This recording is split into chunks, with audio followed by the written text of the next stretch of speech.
Hello, I'm Laura Furiosi, divorced mother of 3, and I'm here with my mother, Lynette Galvin, with 35 years' experience in family law. You're listening to the Divorce Course podcast. Through our candid discussions, we hope to help you through your divorce or de facto separation.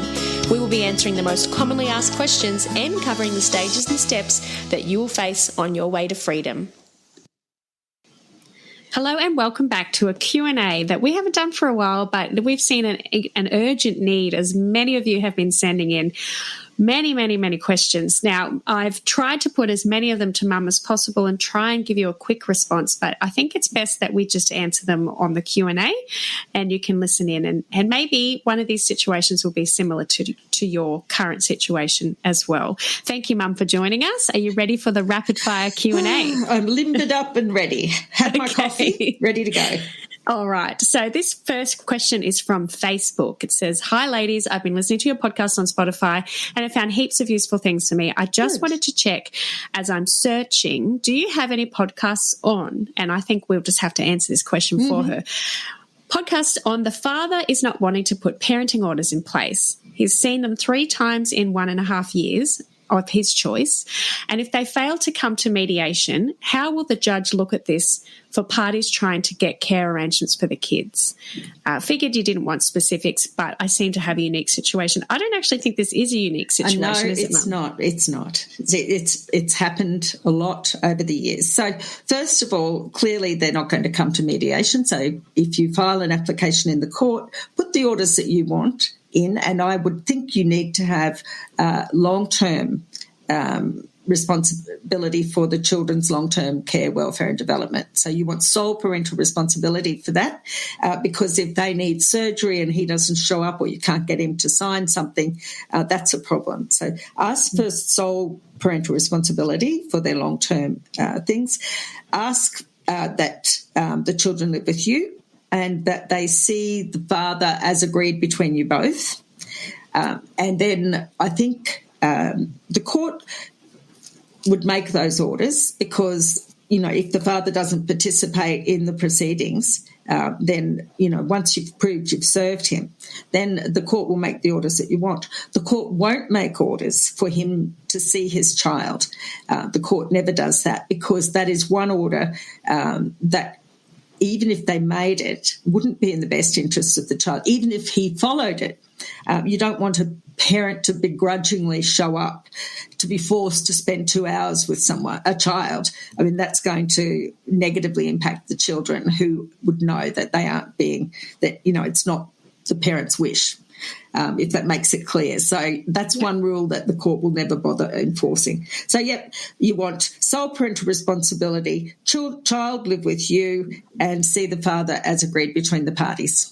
And if he doesn't turn up, then the judge is make probably... those orders. Yep. You'll put in your affidavit the times that they've been, you know, you'll set out the history. That would be an easy one to prove to the court. And if you can prove they know about it and they don't show up, well, the court takes that as an agreement to the orders that you're seeking. So, you make sure you've got them properly served and you've got someone who can swear on an affidavit that, he knows about it, he knows the date, the time, where he's supposed to be, he's not here. Obviously, he hasn't got a problem with these orders. And we've done an episode on how to divorce a statue, basically anyone who just doesn't turn up or doesn't get involved or disappears. Now, if you need to listen to that, just jump in and have a look at that one. It's in episode 55, I think.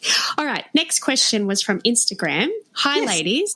What if you have parenting orders asking them not to talk rude to you or abusive and they aren't following those orders? And to make matters worse, they're saying unnecessary and horrible things to the children about me. So what happens there? Okay, well, so we call them non-denigration clauses, and lawyers glibly put them into every order and judges do it. And really, we just hope and wish that people will do the right thing. But it's so hard to prove if they're breaking that order. Right. So instead of trying to take them to court for a contravention because they broke that order, I think I would put it right back on them. I would write to them and put it in, if you're using Our Children or Our Family Wizard or whatever, put it in writing and put the words that they said, the kids say they said, in capital letters, bold. So just say something like, hi, such and such. Jimmy came home yesterday and said that you said this, inverted commas, bold, even make the print slightly bigger, that your mother doesn't know anything about cricket, about it, or your mother's house isn't safe, whatever they said. Yeah. Put those words there and just say, can you shed some light on this? I really hope you didn't say this because it would be in breach of Order 8 of our orders or whatever order number it is. Okay. And just put it on them and keep going. Every time the kid reports something like that, your child does, put it back to the father, so that they know it's getting reported and you're going to document it. And then if you ever end up in court and you need to say, what he's been saying, you can attach those letters to your affidavit and any response that he's made. But kids don't generally make those sort of things up. No. Okay, so Mum, basically, if it's the father or the mother, if they're saying horrible things to you or to the children, then put it in bold, write it in a letter. Name it and shame it. Explain. Yeah, name it and shame it. Mm-hmm. Okay, next question. I've already got the divorce. I'm just unsure on settlement as we both have no assets. I'm still finding the information confusing as we both don't have any assets, but if I got an inheritance from my parents years down the track, can he still claim it if we don't have a settlement? The answer is yes. The famous case of Farmer and Bramley, where 18 months after separation, he won $5 million in the lotto. They had nothing when they separated. I think kitchen table, 4 chairs and 4 children. She had those and he had nothing. The court made an order that he shared that with her. So the lesson from that is even if you think you've got nothing, you've probably got super or, I don't know, something, a car, or you have the prospect of something and your relationship financially is not finished until you get an order. So I would draw up a consent order. I'd get you two to do it yourselves. You do it on all the how-tos are on the web, very easy to find, and just say that each person keeps the assets currently in their possession, power, or control, and that means whatever you've got, and whatever they've got. Even if it's just a potential refund from Medicare, it's going to be yours if it's in your name. Then that finishes it. You get it sealed in the court, and then no matter what happens, then you can win lotto and go around the world, which is more fun than waiting. You're having your mum's inheritance. Yes, and don't forget, you've only got 12 months from the date of the divorce, so your clock's ticking.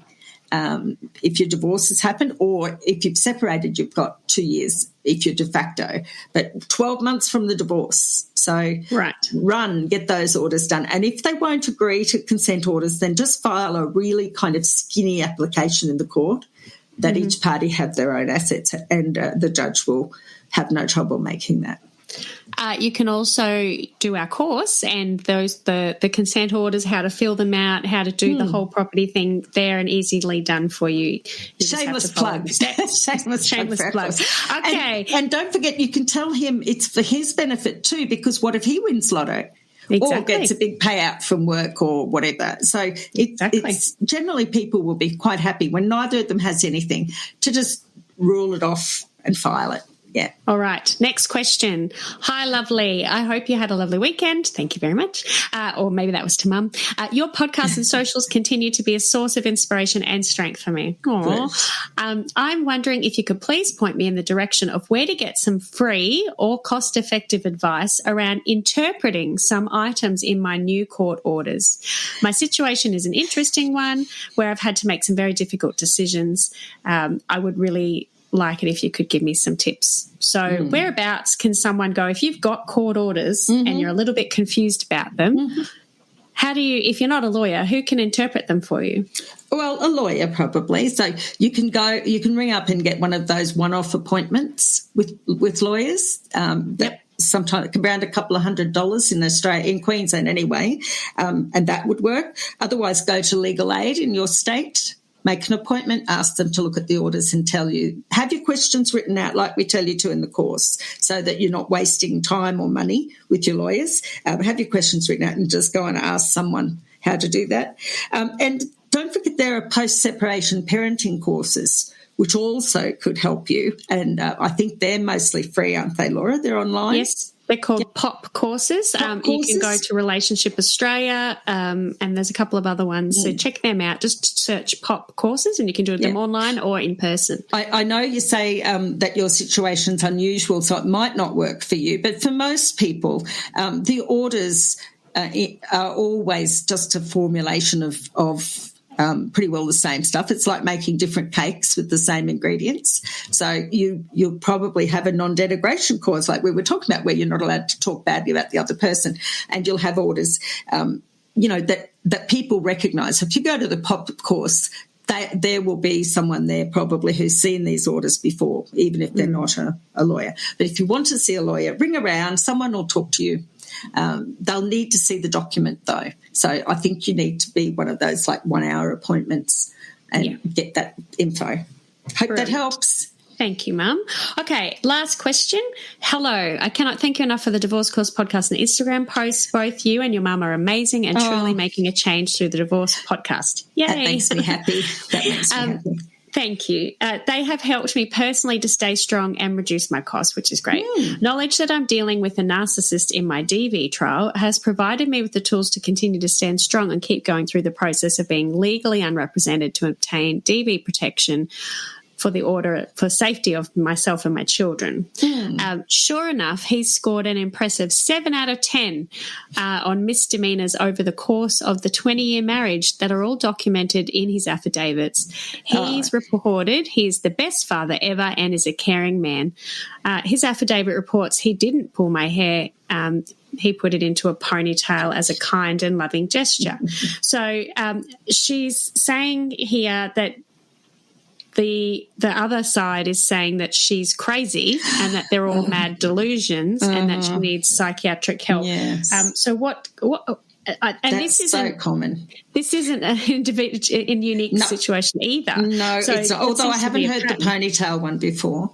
True, that's true. But so if he was putting in a ponytail, if he hurt you, that was rough. But I'm sure that he didn't put it in a ponytail. Yes, so that is, I used to call that, if you don't love me anymore, you must be crazy. And I think there's part of that, but also too, their behaviour, part of their defence mechanism is to recruit people to help them establish a narrative that it's not you, it's not them, it's you, and you overreact. It's that typical behaviour. And the police used to, still do probably, interpret the wrong person as the victim in this relationship. So it's not an easy answer. Sometimes if you have got a counsellor, get something from them to say you are sane. If he hasn't made you temporarily sort of unstable, maybe go and get a psych report to say you're fine. You can get corroborative evidence. And if you tailor your evidence now towards this coercive control, narcissism is a catchword that the court's a bit nervous of, but coercive control sounds to me exactly what he's been up to. And so you can start to present that to the court now as a pattern of conduct. So rack your brains, think about some of his, like you said, Laura, his rules or what you were allowed to do, what you weren't allowed to do. Did he control money, food, clothing? Did he direct you what to wear, who you could see? Put all of that into your material, and they are all like red flags to the court to say, okay, and what he's doing now is continuing to control you by telling everyone else that you're crazy and ruin your right to be heard properly for what happened. So he's just continuing to gaslight you. So, yeah. So and you might want to listen to that episode that we've just released on coercive control and the new laws, and hopefully there's something in there that can help you as well. Yeah. But, yes, it seems to be not a common question. Not an uncommon question to say they're trying to make me seem like I'm crazy. So, yeah. It's surprising people don't see through it. It's surprising that more of the general public and the helping professions don't see through it. But generally, a person like that, if they're a true narcissist, are very concerned about appearances, can control themselves in public and with other people, and they present well. They're manipulative and controlling. Well, I hope that's helped, and we have about 200 more questions to go, Mel. So we're going to do some really quick rapid-fire Q&A 15-minute ones for the rest of Maybe time, we should write probably. a little book. Yeah. But hopefully someone, if you're out there, this has answered a question for you that you were thinking. And so we don't always know what you need to know. What is it that you guys are thinking and wanting to know? So we're happy to take it on board. So even though Laura says we've got lots, just keep, it's general advice, but keep firing your questions in. It might help someone else as well. Yes, yeah. And if you need to find a way to send us your questions, you can DM us on Instagram, and I can put the questions towards Mum because she's the lawyer. You can DM us on Facebook, or you can message us on TikTok. You can also comment in our Reels and TikToks, etc. Or you can email us at thedivorcecoursepodcast@gmail.com. And some people, you can send us a voice message, just not too long.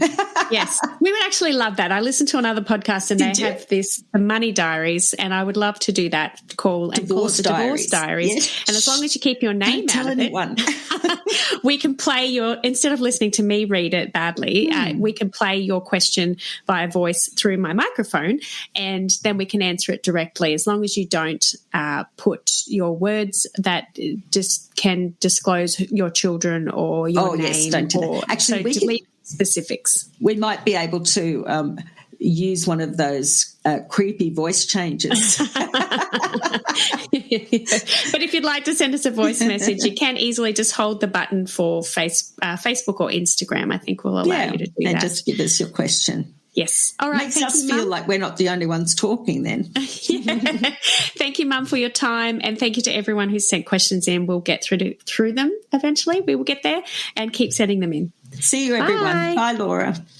If you found this podcast helpful, we'd love it if you could rate, review and subscribe. By doing so, you are spreading the word to help someone else just like you. Lynn would like to remind you that this podcast is general advice only, and you should always get legal advice in relation to your particular situation. And remember that the Australian laws may have changed since recording.